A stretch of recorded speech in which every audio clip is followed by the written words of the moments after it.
Olá, doutoras, doutores, meus queridos amigos cirurgiões dentistas, meus queridos alunos, minhas queridas alunas, meus pares, professores. Conforme prometido, estou disponibilizando hoje, dia 23/1 de 2022, são exatamente 10 horas e 6 minutos, a nossa videoaula sobre aquela polêmica do TRF1, que suspendeu parcialmente a resolução 230 de 2020, mais precisamente o seu artigo 1º, que traz um rol vedativo de alguns procedimentos que alguns cirurgiões dentistas estavam praticando e outros continuam praticando, ao arrepio desta resolução e também ao arrepio da Lei 5.081/66.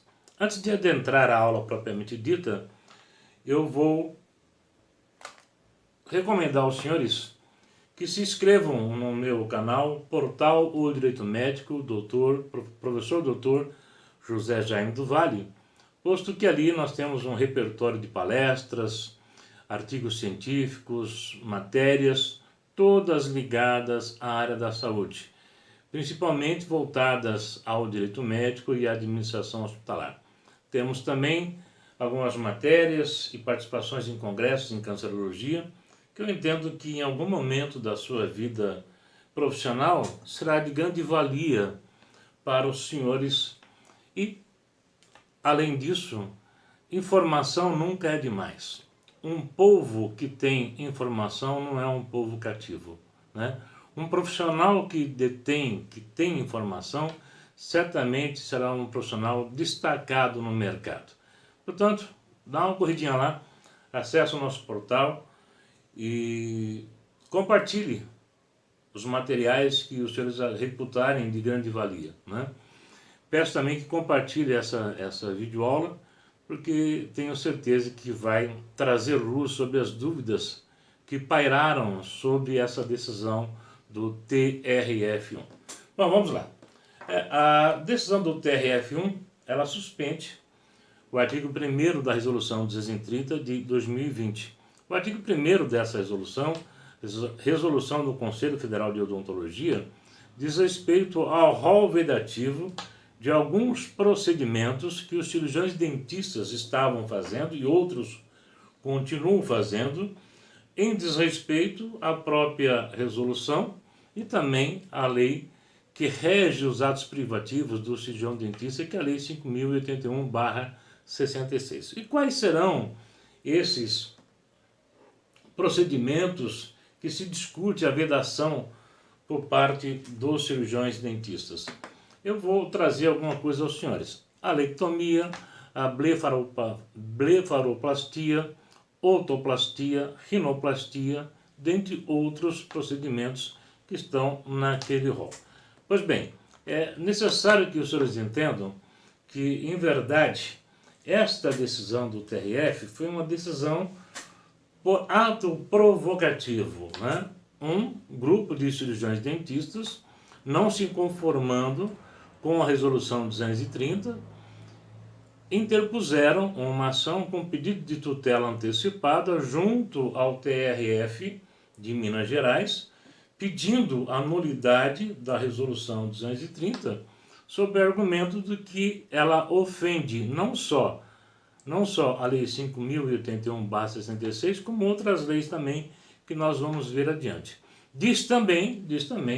Entendem também que essa resolução, ela, de certa forma, milindra, cerceia a liberdade econômica que deve vigir no mercado, principalmente no Estado Democrático de Direito, já que nós somos um Estado Democrático de Direito, conforme preceitua o artigo 1º da nossa Constituição Federal. Em sede de tutela, já adianto aos senhores que o juízo monocrático, ao recepcionar aquela petição inicial, fez a análise e não verificou os pressupostos legais do artigo 300 do Código de Processo Civil. E, por força disso, não concedeu a liminar. E os advogados que defendem esse grupo de cirurgiões dentistas valendo-se de um recurso chamado agravo de instrumento, interpôs o agravo de instrumento junto ao Tribunal de Justiça de Minas Gerais e o Tribunal de Justiça, por sua vez, entendeu, revisando a decisão monocrática, entendeu que o juiz monocrático errou e concedeu a tutela, a antecipação da tutela, para suspender os efeitos da Resolução 230 de 2020. Entretanto, nós veremos mais à frente que essa medida diz respeito apenas às pessoas que compõem o polo ativo desta ação, desse processo que foi promovido. Lá no template que eu já disponibilizei para os senhores verão que tem o número do processo principal e o número do processo do agravo de instrumento. Uma ação, portanto, proposta contra o Conselho Federal de Odontologia e contra o Conselho Regional de Odontologia, Unidade Federativa de Minas Gerais. Pois bem, qual seria o objeto da demanda descrito na petição inicial? Eles entendem que há um impeditivo legal nesta resolução. Por essa resolução ofender a Lei 5.081, dentre outras leis, eles entendem que deveriam pedir um impeditivo legal, um impedimento do Conselho Regional de Odontologia de Minas Gerais em instaurar sindicâncias e convolar essas sindicâncias em processo ético disciplinar contra os cirurgiões dentistas que porventura estejam praticando os protocolos, as terapias, os procedimentos que constam no rol vedativo do artigo 1º. Qual é a tese? A tese, em síntese, é que a citada resolução, ela inova o ordenamento jurídico ao limitar o escopo da atuação do cirurgião dentista, destacando que o cirurgião dentista ele é especialista em cabeça e pescoço, ou pescoço e cabeça. Portanto, todo o procedimento, toda a terapia por ele praticada nessa região anatômica, não poderia haver impeditivo legal por parte da Resolução 230 de 2020 do Conselho Federal de Odontologia. Eles entendem ainda que a resolução ela ofende a Lei 5.081/66, assim como a Lei 12.842 de 2013 e, finalmente, a Lei de Liberdade Econômica, que é a Lei 13.874 de 2019. Pois bem, no mais, como já disse anteriormente, eles defendem que o cirurgião dentista ele é especialista em cabeça e pescoço. Detém amplo conhecimento desta região, dessa parte anatômica do corpo humano e segue as diretrizes do Ministério da Educação na sua formação acadêmica. Portanto, se ele é especialista nessa área anatômica, por que impedi-los de praticar esses procedimentos, de realizar esses procedimentos? Pede, então, a nulidade, a suspensão provisória e, após a nulidade do artigo 1º da Resolução CFO 230 de 2020. Para isso, na ação principal, eles invocam a figura do artigo 300 do Código de Processo Civil. No template, eu trago detalhadamente aos senhores o que é esse artigo 300 e quando ele pode ser utilizado a favor de uma das partes. O juiz de direito monocrático, primeiro grau, do TRF, ao analisar a petição, o conteúdo da petição e as provas acarreadas aos autos, ele entendeu que não poderia deferir essa liminar inaudita altera partes. O que quer dizer inaudita altera partes? Sem ouvir a parte contrária. E quem é esta parte contrária? São duas instituições no polo passivo. Conselho Regional de Medicina, perdão, Conselho Regional de Odontologia de Minas Gerais e o Conselho Federal de Odontologia, que fica lá em Brasília, ok? Então, o que o juiz monocrático fez? Ele mandou citar tanto o CFO como o CRO de Minas Gerais, para que ele se manifestasse apenas e tão somente quanto ao pedido da tutela antecipada. O que era esse pedido da tutela antecipada? É que já desde o início do processo, o juiz suspendesse os efeitos da resolução 230, mormente o artigo 1º dessa resolução, para que o CRO de Minas Gerais não instaurasse qualquer sindicância contra os cirurgiões dentistas que porventura estivessem praticando esses procedimentos que constam no rol vedativo do artigo 1º da supracitada resolução.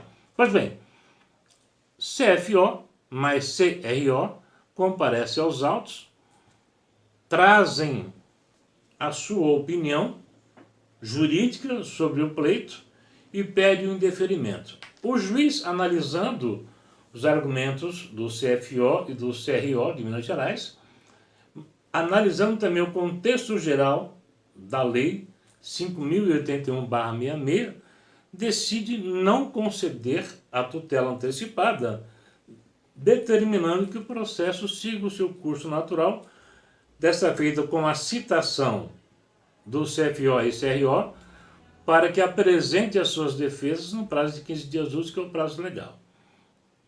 E assim foi feito. Não satisfeitos com essa decisão, os advogados que defendem, então, esse grupo de cirurgiões dentistas interpõem junto ao Tribunal de Justiça de Minas Gerais um remédio chamado agravo de instrumento contra a decisão daquele juiz. Esse agravo de instrumento ele é recepcionado no Tribunal de Justiça de Minas Gerais, é distribuído para uma das câmeras e será julgado por um colegiado composto de desembargadores. Nós temos o desembargador presidente, o desembargador relator, o desembargador revisor e os desembargadores que compõem a banca para o julgamento deste pleito. E assim, este colegiado entendeu que deveria, então, ser concedido aos autores da ação a suspensão provisória do artigo 1º da Resolução 230 de 2020. Veremos mais adiante que, na verdade, esta decisão apenas suspendeu provisoriamente os efeitos do artigo 1º. Não anulou, ele suspende provisoriamente e determina o segmento do processo principal até julgamento com trânsito em julgado. Ok, senhores? Pois bem, a partir desse momento, houve a citação das partes para a apresentação da defesa e nós estamos aguardando agora qual ou quais serão as defesas do CFO e do CRO. Né? Mas a pergunta que não quer calar: quais são os atos pertinentes à odontologia? Que lei é que rege os atos privativos dos cirurgiões dentistas? Será que esta lei contempla o rol vedativo do artigo 1º da Resolução 230? Se nós observarmos a Lei 5.081/66, lá no seu artigo 6º, com os seus incisos, nós vamos observar que não existe no rol desta lei, notadamente no rol do artigo 6º desta lei, qualquer menção aos protocolos ou aos procedimentos que constam no rol vedativo da Resolução 230, lá no artigo 1º. Talvez, a meu ver, a meu sentir, esses cirurgiões dentistas, por força de um parecer jurídico, tenham abarcado para si a condição de fazer esses procedimentos com base no inciso 1º do artigo 6º desta lei, fazendo uma interpretação analítica sobre o artigo 1º. Entretanto, se nós lermos o artigo 1º, o inciso 1º do artigo 6º, nós veremos que não é possível fazer essa interpretação. Não é possível. E o que diz lá o artigo 6º, inciso 1º?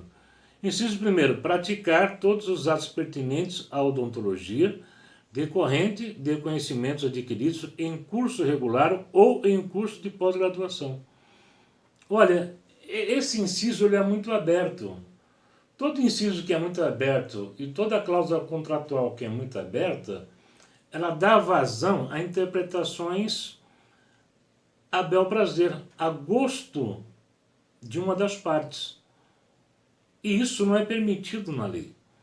Talvez, embasados no inciso 1º desse artigo, é que os cirurgiões dentistas passaram ou continuaram a praticar estes procedimentos.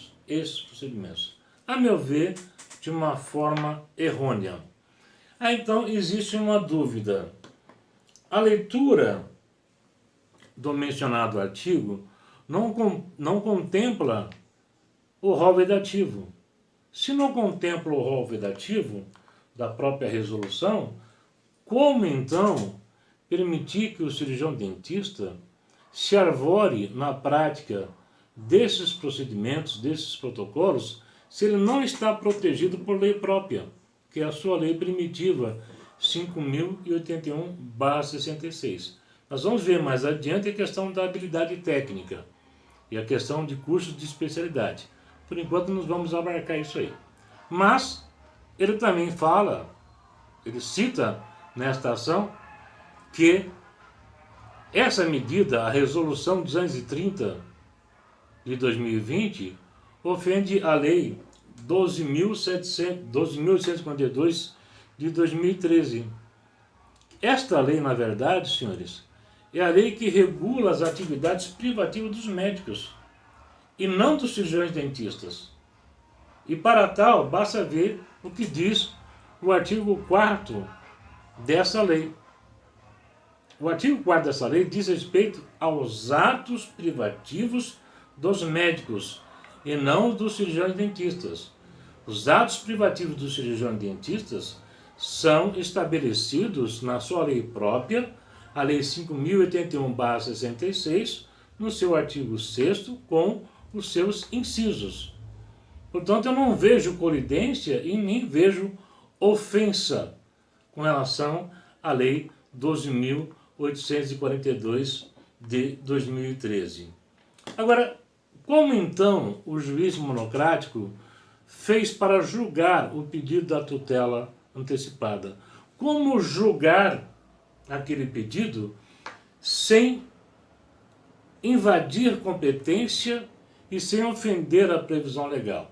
O juiz se valeu do artigo 4º e do artigo 5º da Lei de Introdução ao Direito para analisar o arcabouço instrutório na petição inicial, e para isso ele leu atentamente aquela peça processual chamada petição inicial, e a partir da leitura daquela peça ele compulsou os autos para ver se tinham provas, se estava tudo formalmente em ordem, se era possível recepcionar aquele pedido, se tinha procuração, se tinha contrato social, estatuto. Ok, o que o juiz monocrático fez? Para ele julgar, ele tem que ver quais são os fatos e se há uma lei que possa alicerçar esses fatos para que ele lhe dê o direito. O juiz é uma peça autônoma, ele está quietinho lá no canto dele. Ele não conhece a mim nem aos senhores. A partir do momento que os senhores têm um problema, Os senhores vão se achegar ao judiciário. E o que o juiz fala para o senhor? Me dê os fatos, as provas que eu vou analisar para te dar o direito. Portanto, não adianta vocês entregarem os fatos se vocês não entregam as provas. Se você entrega o fato e não entrega a prova, então o juiz não pode lhe dar o direito. Tá certo? O que o juiz fez? Com base no artigo 4º, no artigo 5º da Lei de Introdução ao Direito, ele vai checar qual é a lei que regula os atos privativos do cirurgião dentista. Ah, é a Lei 5.081/66. Vamos lá ver o que diz essa lei. Nessa lei, tem algum rol exaustivo, taxativo, que enumera quais são os atos que podem ser praticados pelos cirurgiões dentistas? Ele vai direto lá no artigo 6º, com os seus incisos. E ele vê que o artigo 6º, com os seus incisos, não contempla o rol vedativo do artigo 1º da supracitada Resolução 230 do Conselho Federal de Odontologia. Ora, se não contempla, se a própria lei não traz de forma clara e objetiva qual é o rol de procedimentos que o cirurgião dentista pode fazer, não tendo de forma ilustrativa, de forma clara e objetiva, esse rol descritivo, o juiz, o que ele fez? Ele optou por não deferir a tutela antecipada, para suspender os efeitos do artigo 1º. Errou o juiz monocrático? Eu entendo que não. Se nós formos apreciar a contenda com base na lei, eu entendo que ele não errou. E ao não errar, também não feriu nenhum direito. Até porque ele determina que o processo siga o seu curso natural. Pois bem, o juiz entendeu, o juiz monocrático, entendeu que não há detalhamento na lei. Se na lei não há detalhamento, como ele pode entregar a você um direito? Ele não pode, porque se ele entregar um direito que não está descrito em lei, ele estará cometendo um erro, passível de modificação através de um recurso chamado recurso de apelação, que será julgado por um colegiado de desembargadores no tribunal que é responsável por aquela jurisdição. Mais do que isso, o juiz, ainda cauteloso, foi verificar o que diz o regimento interno do Conselho Federal de Odontologia. Porque eu tenho uma lei que rege o ato privativo do cirurgião dentista, mas eu tenho um Conselho Federal de Odontologia. Então eu preciso saber qual é o posicionamento desse conselho. O que diz o regimento interno? Quem é esse conselho? O que ele pode fazer? Ele tem voz de comando, ele tem voz deliberativa ou normativa? Quem é esse tal CFO? Que apito que esse CFO toca?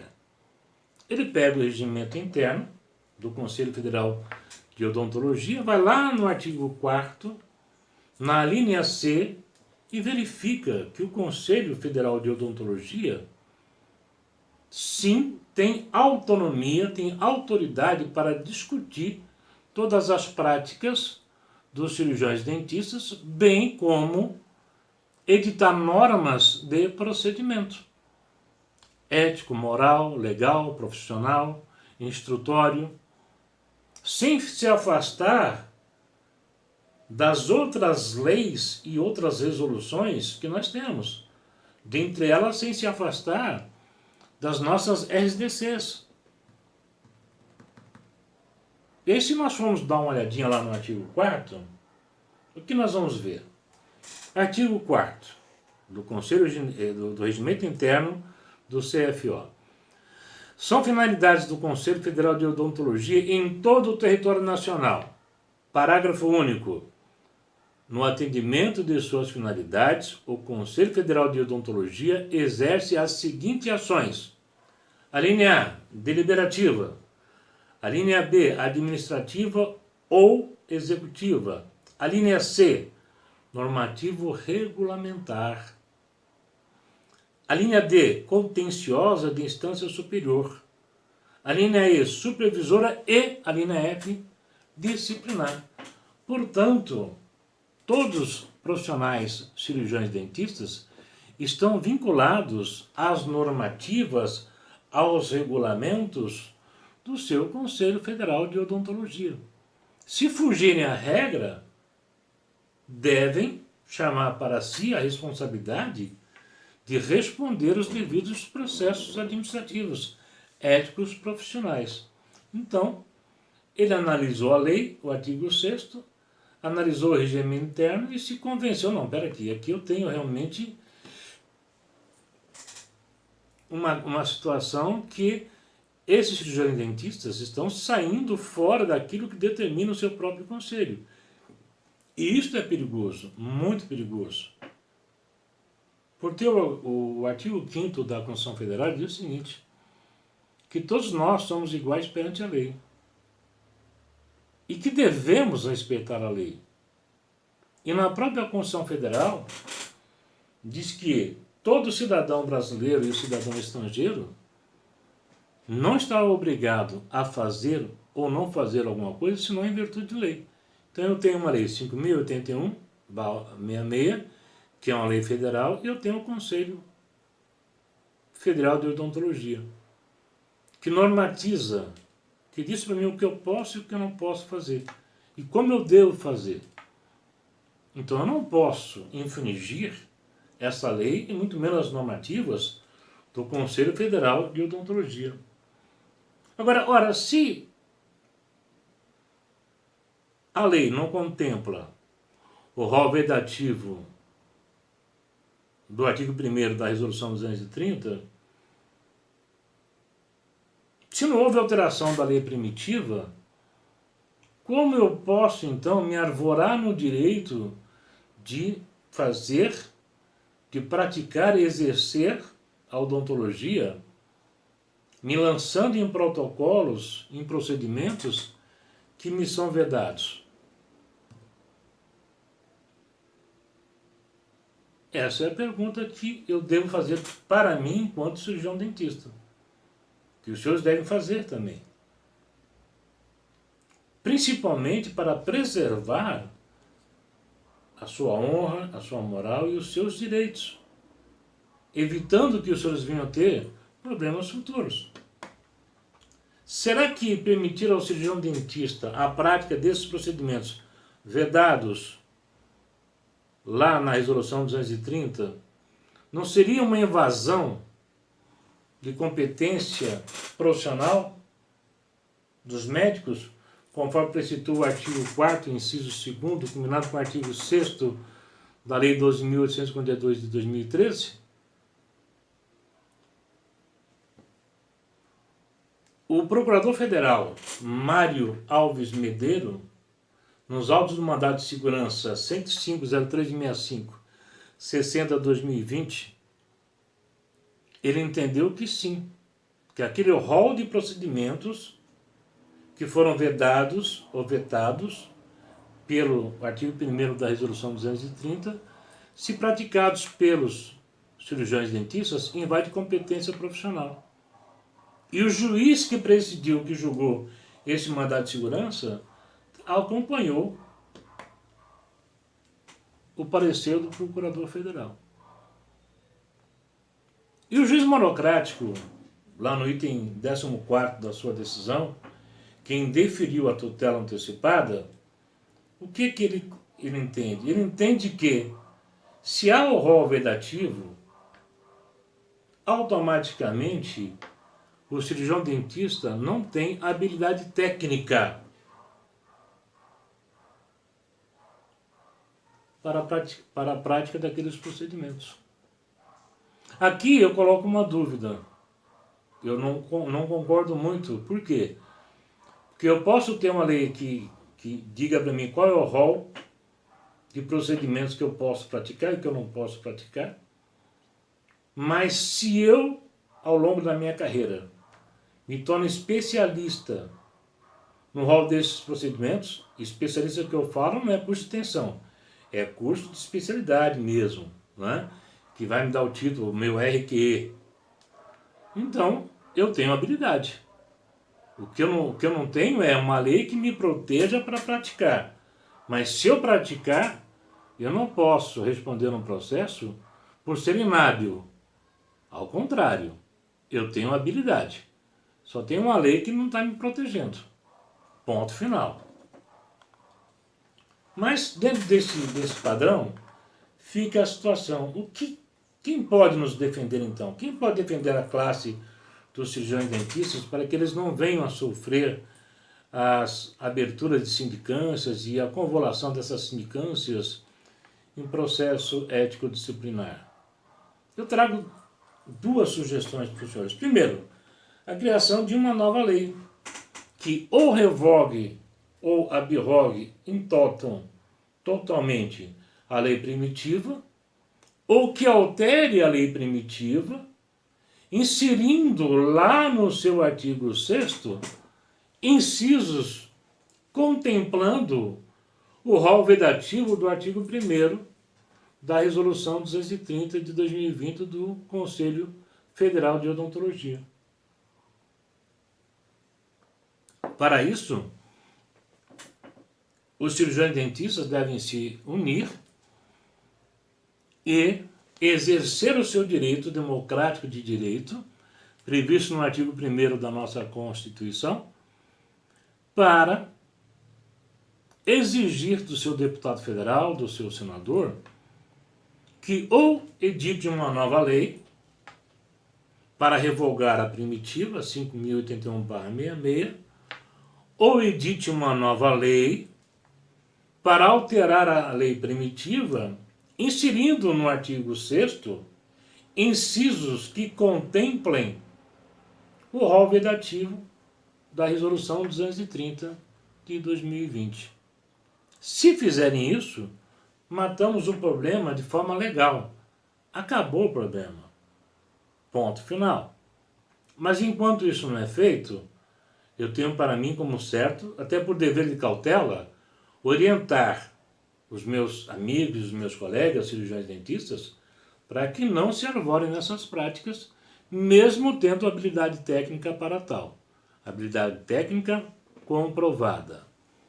A segunda sugestão que eu trago aos senhores é que os cirurgiões dentistas se especializem nos procedimentos previstos no rol vedativo. Ou seja, nas cirurgias de alectomia, de blefaroplastia, ortoplastia, rinoplastia.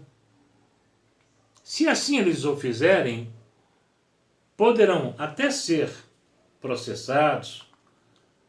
Entretanto, tanto na esfera administrativa como na esfera judicial, não poderão, em hipótese alguma, serem acusados de serem inábeis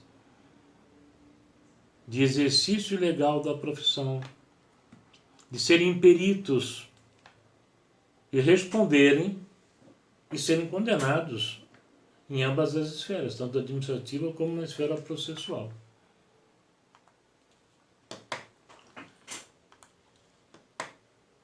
A sentença monocrática que indeferiu a tutela antecipada, ela, ao analisar o contexto geral, a lei, a resolução, o regimento interno, por ter força de lei e por ter uma lei dizendo que não contempla, que não tem detalhamento sobre esse rol, o juiz entendeu que não houve plausibilidade jurídica, evidência jurídica da alegação dos autores, e por isso ele indeferiu o pleito da tutela de urgência e de evidência, garantindo às partes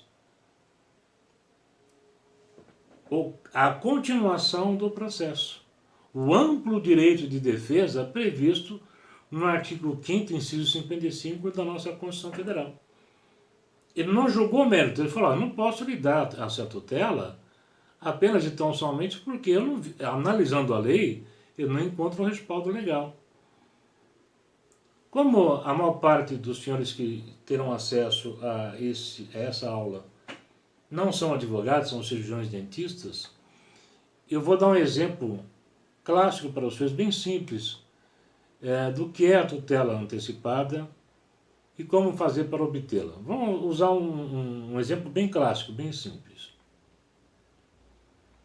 Eu, Jaime, emito um cheque pré-datado para o Dr. João. Dr. João é um grande amigo meu, Dr. João Alberto. Excelente cirurgião dentista, professor, uma pessoa de um coração fantástico. Eu emito esse cheque pré-datado para o dia 29 de março. Perfeito? Ok. Então, estou fazendo um tratamento, eu fiz um tratamento, dei alguns cheques pré-datados e tem um cheque que foi pré-datado para o dia 29 de março. O Dr. João entrega esse cheque para a sua assistente ou para a sua contabilidade ou para o responsável pela administração da sua clínica, e essa pessoa não percebe que o cheque é para o dia 29 e deposita o meu cheque no dia 1º de março. O cheque volta sem fundos. E essa assistente, ainda não percebendo isso, ainda manda protestar o meu cheque. Olha, aquele safado, aquele Dr. Jaime, o cara veio aqui, dá um cheque, não tem fundos. Eu sou surpreendido com a notificação do cartório. Protesto de cártula. Pera um pouquinho, que é isso? É quando eu vou ver o cheque que eu dei pré-datado para o Dr. João, pré-datado para 29 de março, que foi depositado em 1º de março. Ora, em 1º de março, eu não tenho a obrigação de ter saldo suficiente na conta para cobrir aquele cheque. Eu tenho a obrigação de ter saldo suficiente para cobrir o cheque no dia 29 de março. O que eu vou fazer? Eu vou entrar com uma sustação de protesto. Nessa sustação de protesto, eu vou pedir os efeitos da tutela antecipada. Então, eu vou provar para o juiz: olha, excelência, eu dei um cheque para o Dr. João para o dia 29 de março. O administrativo dele depositou no dia 1º de março. E eu estou sendo protestado. Eu não tenho obrigação nenhuma de ter dinheiro no dia 1º de março. Portanto, eu requeiro a suspensão do protesto, tá certo? Com a imediata retirada do meu nome do rol de devedores, daquele clube extraordinário que nós temos, chamado Serasa SPC. Esse é um clube fantástico, né? Só que eu nunca vi piscina, quadra de tênis nesse clube. O juiz então me concede a tutela. Por quê? Porque ele viu plausibilidade, ele viu fumus boniuris, a fumaça do bom direito, ele viu periculum in mora. Fumus boniuri, que é a fumaça do bom direito, reside no seguinte fato: eu dei um cheque pré-datado, ele aceitou. Embora não exista na Lei 7.357 a figura do cheque pós-datado, tornou-se uso e costume. Então as pessoas têm que respeitar aquilo que foi avançado, que foi acordado. Tanto é verdade que os nossos tribunais entendem que quando você emite um cheque pós-datado e que a pessoa não respeita a data e antecipa e te prejudica, ela tem que pagar uma multa. E tem juízes que condenam a pessoa a pagar exatamente como multa o valor daquele cheque, né? Então, nesse sentido, o que o juiz faz? Ele me dá a tutela antecipada, manda o cartório suspender os efeitos do protesto, manda ofício para o Serasa e para o SPC, e aí o processo vai continuar, onde eu vou entrar com a ação principal, dizendo: olha, houve um desrespeito do que nós acordamos. E aí o processo vai seguir o seu curso natural. Aí o Dr. João vai pegar o seu advogado: olha, poxa, foi um engano, o Dr. Jaime é amigo nosso e tal, e aí faz-se a defesa. Esse é o exemplo mais simples que eu posso dar para vocês sobre os efeitos da tutela antecipada e o que leva você a ter uma tutela e seguir o processo natural. O processo agora vai ter o seu andamento normal, o seu curso normal. Vai ser feita a citação do CFO e do CRO de Minas Gerais, para que eles apresentem as suas defesas, né? Citação, para os senhores saberem, é um ato de chamamento do CFO e do CRO para que tomem ciência da ação e apresentem as suas defesas. E assim o processo vai seguir o seu curso natural. Jaime,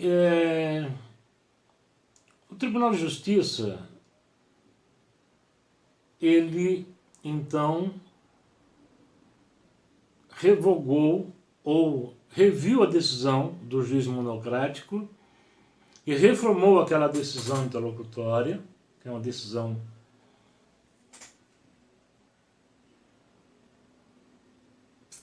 do juiz monocrático, uma decisão transitória, processual, e suspendeu os efeitos do artigo 1º da Resolução 230 de 2020.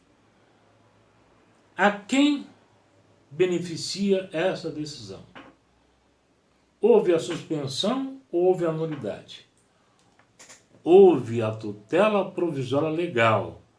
Portanto, suspendeu-se provisoriamente o artigo 1º da Resolução 230 de 2020 do CFO. E essa decisão só é benéfica para os autores daquela ação, ou seja, aqueles cirurgiões dentistas que entraram com a ação. Ela não alcança os outros profissionais desta área. Ela não é extensiva. Eu posso até ter um profissional da área, por algum motivo entrando com a sua defesa e pedindo a extensão da decisão no caso dele. Provavelmente não vai conseguir, até porque não é uma jurisprudência, é uma decisão também interlocutória. Tanto é que o juízo, o colegiado, concederam provisoriamente os efeitos do artigo 1º da Resolução 230 e determinaram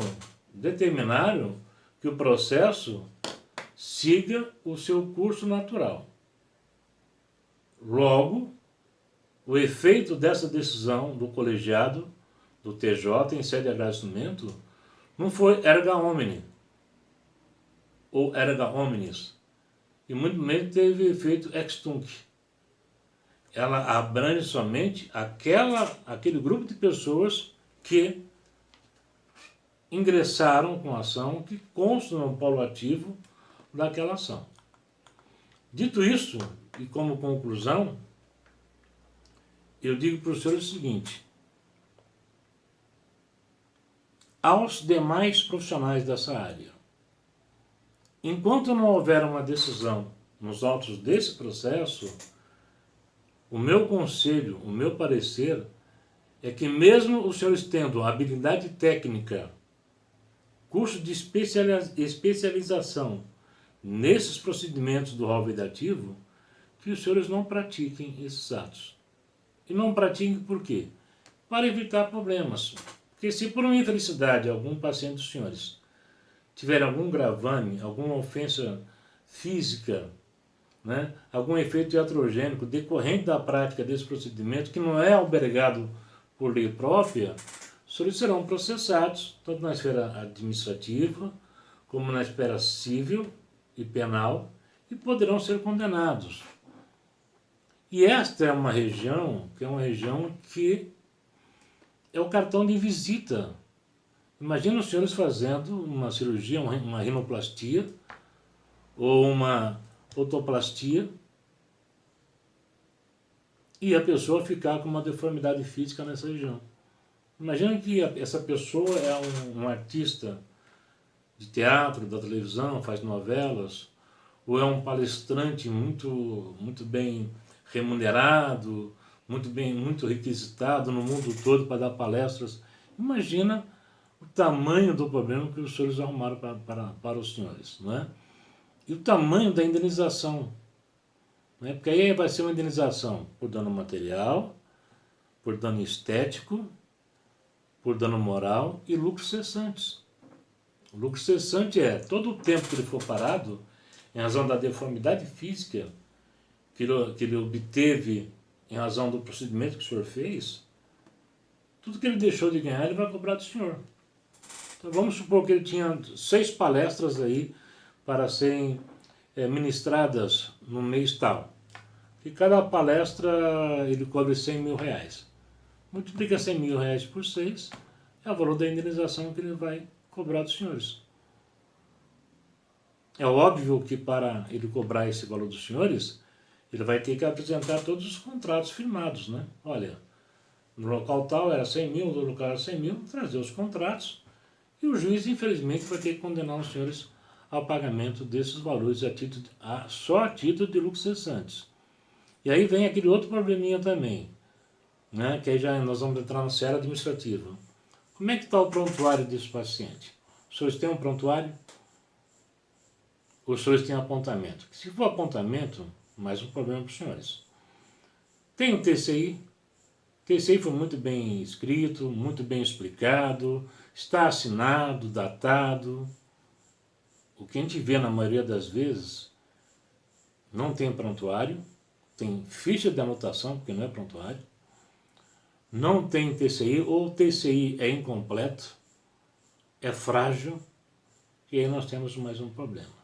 E tudo isso agrava a situação dos senhores perante a justiça. E, para finalizar, como já disse, o que pode ser feito para mudar esse quadro? Aquilo que eu já falei para os senhores. Uma nova lei que revogue ou abrogue a lei primitiva, e aí essa nova lei vai ampliar o rol de procedimentos que podem ser feitos pelos cirurgiões dentistas. Lembrando sempre que medicina é uma área dinâmica, todo dia tem uma droga nova, todo dia tem um novo protocolo, todo dia tem um novo procedimento, todo dia nasce uma nova técnica, uma nova discussão, morre tantas outras, né? E é muito sério. Então, uma nova lei que abrogue ou revogue a primitiva 5.081/66, não é? E aumente, amplie o rol de procedimentos que podem ser praticados pelos cirurgiões dentistas. Com cuidado, com muito cuidado, de não invadir competência profissional, que aí vai dar uma briga praticamente sem fim. Ok? Ou uma nova lei que apenas altere a lei primitiva, inserindo o rol predativo do artigo 1º e, quiçá, ampliando esse rol para que os senhores possam ter condições de praticá-los sem ter qualquer tipo de represália.